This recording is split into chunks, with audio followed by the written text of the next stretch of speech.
ደጅ እየጠናችሁ ያላችሁ የእግዚአብሔር ቤተሰቦች ሁላችሁም በወደደን አፈቀረን በደሙ ፈሳሽነት ከኃጢአታችን ባጠበን በጌታ ሰላም ሁላችሁም እንደምን አረፈዳችሁ?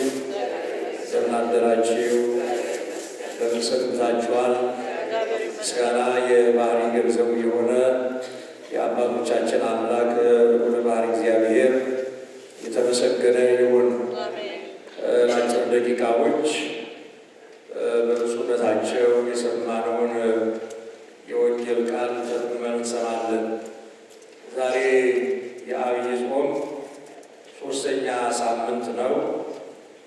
ዕለቱም ምኵራብ ይባላል። የመጀመሪያው ዘወረደ፣ ሁለተኛው ቅድስት፣ ይሄኛው ደግሞ ምኵራብ ተብሎ ይጠራል። ይህም ምኵራብ በአጠቃላይ ከክርስቶስ ልደት በፊት እግዚአብሔርን ለማመስገን የእግዚአብሔር አማኞች ለጸሎት የሚሰበሰቡበት እንደ ሰቀላ ያለ ቤት ማለት ነው።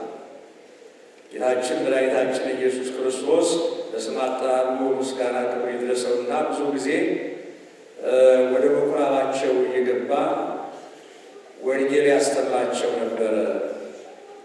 ሰዎች እግዚአብሔር መመስገኛ የሆነውን ምኵራብ ገበያ አድርገውት ስላገኘም እግዚአብሔር የሚመለክበትን ቃሉ የሚነገርበትን ስፍራ ለዚያ መዋል ሲገባቸው ገበያ አድርገውት ስላገኛቸው ጌታ በቅዱስ ቃሉ ቤቴ የጸሎት ቤት ይባላል ተብሎ ተጽፏል፣ እናንተ ግን የሌባና የቀማኞች ዋሻ አደረጋችሁት ብሎ ወቀሳቸው። እንደዚያ ብሎ ገሰጻቸው። በዚያም በምኵራብ በጸሎት ቤት የሚሸጡትንና የሚለውጡትንም ሁሉ በተኗቸው። ይህንንም ምክንያት በማድረግ ሦስተኛው የዐቢይ ጾም ሳምንት ምኵራብ የሚለውን ስያሜ ኢትዮጵያዊ ሊቅ ቅዱስ ያሬድ ሰጥቶት በዚህ እንማርበታለን። ጌታ በምኵራብ ገብቶ እንዳስተማረ ዕለቱ የሚያሳስብ ዕለት የሚነበበው የወንጌል ክፍልም ቅድም እንደሰማችሁት በዮሐንስ ወንጌል ምዕራፍ 12 እስከ ፍጻሜ ያለው ያኛውን የሰማነው ምዕራፍ 2 ከቁጥር 12 እስከ ፍጻሜ ያለው ነው። ስለ ምኵራብ ወይም ደግሞ በሌላ ቋንቋ ምኵራብ ሲናጎግም ተብሎ ይጠራል። ምኵራብ ማለት የአይሁድ የጸሎት ቤት ማለት ነው። መነሻ ላይ እንደተናገሩት ሀሳቡ የብሉይ ኪዳን ሀሳብ ነው። ከአዲስ ኪዳን ሀሳብ ጋር ደግሞ አስታርቀን እንመለከታለን። በብሉይ ኪዳን ዘመን የነበረው አምልኮ በኢየሩሳሌም በነበረ ቤተ መቅደስና እንደ ስርዓቱ የተመሰረተ ነበረ። በብሉይ ኪዳን የነበረው ስርዓት ውስን ነው። በአዲስ ኪዳን ግን ስንመለከት እግዚአብሔር መንፈስ ነው፣ የሚሰግዱለትም በመንፈስ ነው። በሌላም ቃል ደግሞ ሁለትም ሦስትም ሆናችሁ ባላችሁበት እኔ ከመካከላችሁ እገኛለሁ እንዳለ ጌታ። በብሉይ ኪዳን የነበረው አምልኮት የሚፈጸምበት ቦታ ውስን ነው። ያችን በ6 ሰዓት በቀትር ሰዓት ጌታ ያነጋገራት እናንተ በዚህ ተራራ ትሰግዳላችሁ፣ በዚህም የማትሰግዱበት ቀን ይመጣል ብሎ ጌታ ለእሷ እንደነገራት እና በዚያ በነበረው መቅደስ እንደ ስርዓቱ የተመሰረተ ነበር። ይሁን እንጂ በዚሁ በዛ መሰረት መቀጠል አልተቻለም።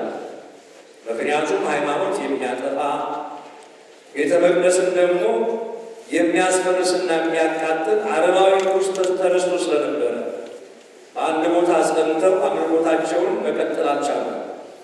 እንደሚታወቀው በታሪክ እንደምንሰማው ዓለማዊው ንጉሥ ናቡከደነፆር ቤተ መቅደሱን አፍርሶ ሕዝበ እስራኤልን ወደ ባቢሎን አፍርሷቸው ስለነበረ ከዚያ ጊዜ ጀምሮ አይሁዶች በሚገኙባቸው ስፍራዎች ለጸሎትና በማኅበር ለማመስገን ቤቶችን ወይም ደግሞ እንደ ሰቅላ ያለ ከፍታ ያለ ቦታ እየመረጡ አምልኮታቸውን ይገልጡ ጀመር ይላል።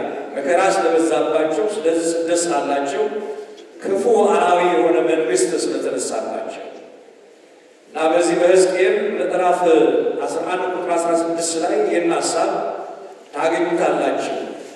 በምኵራባቸውም የብሉይ ኪዳን መመለኪያ ወይም አምልኮታቸው የሚፈጽሙ ስለነበረ ምኩራቦቻቸው ብዙ ስለነበሩ አንድ ቦታ ብቻ የተወሰነ በዚያም 10 ሆነው 5 ሆነው 6 ሆነው እየተከፋፈሉ ቤተ ጸሎት ይሰሩ ነበር፣ ምኩራብ ያደርጉ ነበር እና ጌታችን መድኃኒታችን ኢየሱስ ክርስቶስ በሥጋዌው ምስጢር ተገልጦ በተዋህዶ ከብሮ ወደ ዓለም በመጣ ጊዜ ተከታዮቹን ሐዋርያትን እየላከ በምኩራቦቻቸው ያስተምራቸው ነበር ይላል።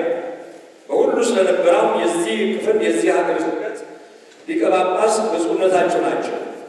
ዛሬ አሁን ዕለተ ሰንበት በምኩራብ ቀን እዚህ ደብረ ጽጌ ያሉት፣ በመንፈሳቸው ግን በሁሉ ስፍራ ይሆናሉ።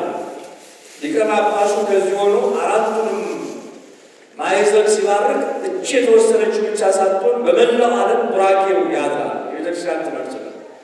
ስለዚህ የእግዚአብሔርን ቃል ግን ለማድረስ ካህናቱን በየቦታው ተሰማርታችሁ ወንጌል ስበኩ፣ ሰው ንስሐ ገብቶ የእግዚአብሔር ሥጋውን ተቀብሎ የእግዚአብሔርን መንግሥት እንዲወርስ ጌታ በዘመኑ ብዙ መቅደሶቻቸው ስለነበሩ እርሱ ሁሉ ቦታ መድረስ ስለማይችል ያስተማራቸውን ወንጌል ያስታጠቃቸውን ሐዋርያትን በየስፍራው ይልካቸው ነበር ይላል። በማቴዎስ ምዕራፍ 4:23 ላይ እንደምታነቡት ማለት ነው። በብሉይ ኪዳን ታሪክና ለአይሁድ ሕግ ደግሞ 10 የሚያሉ ወንዶች በአንድ ማህበር ቢገኙ ምኩራብ ለመስራት ይፈቀድላቸው ነበር። በሀገራችን እንዲያው ታሪኩን ለማንሳት ነው ቅዱስ ሲኖዶስ የወሰነው 50 አባወራ ባለበት ቤተክርስቲያን ትመስረት። አሁንም ደግሞ በብሉይ ኪዳን የነበረው 10 አባወራዎችና እንዲህ አይነት ሰዎች ሲገኙ ቤተክርስቲያን ትመስረት ይሉ ነበረ። በዚያ ጊዜ ውስጥ የነበረው ጽላት በታቦታት ዳዊት በማኅደር እንደሚቀመጥ ማለት ነው። ምኩራብ እንደ ደብተራ ኦሪት ሁሉ አምልኮተ እግዚአብሔር የሚፈጸምበት ቦታ ነበር። ይሄ የብሉይ ኪዳኑ አስተሳሰብና እይታ ነው። በዚያ ጌታ ወደ ምኩራባቸው ሲሄድ ሻጮችን ለዋጮችን አገኛቸው። እየሰማችሁ ነው? እንዴት አደራችሁ አላችሁ? ሻጮችን ለዋጮችን አገኛቸው። ወደ ቤተ እግዚአብሔር ሲመጣ አንድ ነገር የሚፈጽመው ምንድን ነው የሚፈጽመው? አምልኮተ እግዚአብሔር የሚፈጽመው ሌላ ግብር አይሰራበትም። እና አገኛቸው፣ ተበሳጨ። ጅራት አበጅቶ ይላል፣ እሱ አላበጀም። ሐዋርያት አበጅተው ሰጠውታል። ያ እንግዲህ መቅሰፍትን ነው ማለትም ደግሞ ቁጣውን ነው የሚያመለክተው። ያንን ጉልት እየጉለቱ ይሸጡበት የነበረውን ጉልታቸውን አደረገባቸው፣ ገለበጠባቸው። ርግቦቻቸውን በጎቻቸውን ሁሉ ከዚህ አስወጣ ነው። ወደ አዲስ ኪዳን እናምጣውና እንጨርስ ትምህርታችን። ይህ አሁን የሰማችሁት የብሉይ ኪዳን ሀሳብ። በአዲስ ኪዳን ግን ያለው መስዋዕት የበግ የሐኖስ የጊደር እንደሱ አይነት አይደለም። መስዋዕቱ የኢየሱስ ክርስቶስ ሥጋና ደም ነው። መስዋዕቱ ራሱ ነው፣ ሰዊው ራሱ ነው፣ ተቀባዩ ራሱ ነው። በአዲስ ኪዳን ያለው ሀሳብ እሱ ነው። ላመነ በስሙ ለተጠራ ሁሉ የሚታደል የሚሰጥ ለድህነት የሚሆነን ወደ እግዚአብሔር መንግሥት የሚያደርሰን እርሱ እንድንወርስ የሚያደርገን ያ ነው። በብሉይ ኪዳን የነበረው ያ ነው። ያንን ገለበጥነው ማለት ያንን በዚያ ይሰዋ የነበረውን የበጉን የሐኖሱን የጊደሩን ያንን መስዋዕት አስወገደ። ድህነት ማምጣት ስላልቻለ ለ5500 ዘመን ድህነት ለማግኘት ከአዳም ጀምሮ የነበሩት አበው መስዋዕት ሰውተዋል፣ ግን አልተሳካም። ድህነት ሊያመጣ አልቻለም። ያ የሰዉት መስዋዕት እያለፈ ነው። ድህነተ ሥጋንም ድህነተ ነፍስንም ማምጣት አልቻለም። ስለዚህ ጌታ በሥጋ በተገለጠበት ሰዓት በዚህ ዓለም ድህነት ለዓለም ለመስጠት ሲመጣ ያ የነበረውን መስዋዕት የላሙን፣ የጊደሩን፣ የሐኖሱን፣ የፍየሉን ሁሉ አስወገደ፣ አወጣ። አሁን በቤተ መቅደስ የሚሰዋው የመለኮት ሥጋና ደም ነው። ያ ምንም መተኪያ የሌለው የዘላለም ሕይወት የምንወርስበት ነው። በዚህ በማምለኪያ ስፍራ ሌላ ነገር አይታስብም፣ ሌላ ነገር አይሰራም። የሚሰራው የሚከናወነው አምልኮቱ የእግዚአብሔር ብቻ ነው። ስሙ ነው የሚጠራው። የሚፈተተውም የክርስቶስ ሥጋና ደም ብቻ ነው። ከዚያ ውጭ የሚደረግ ነገር የለም። ይህንን ሰማያዊ መንግሥት የምንወርስበት የእግዚአብሔር መንግሥት ከእግዚአብሔር ጋር አብረን አንድ ሆነን የምንኖርበትን ያን በረከት እንድናገኝ ሥጋው ደሙን መቀበል ነው። ያኛው ቤተ መቅደስ በውስጡ ቆሻሻ ነገር አከማችቶ ነበረ። ያንን በምኩራብ የነበረው ቆሻሻ ሁሉ ነገር አስወገደ።